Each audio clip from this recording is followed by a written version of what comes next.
Mutter aus Löckernebel. Der andere ist von Gerling Diamant und mit einer Mutter von Taxer Vulkan. Die sind erst neulich eingefahren worden und werden jetzt seit 6 Wochen gefahren. Aber die waren schon im Wald, auf der Straße und sind beide sehr nervenstark. Sind beide sehr nervenstark und sehr einfach mit zu arbeiten. Die sind beide auch eingeritten und haben auch eine Zeit lang auf einem Amateur-Quadrillenteam mitgemacht. Die werden zusammen verkauft für 50.000 dänische Kronen oder 6.667 Euro.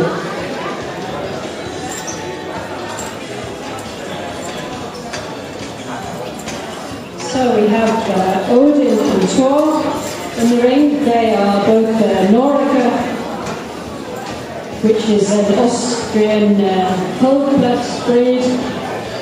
They've only been driven for about 6 weeks, but they've been driven on, out on the roads, on the big main roads, in the woods and in towns.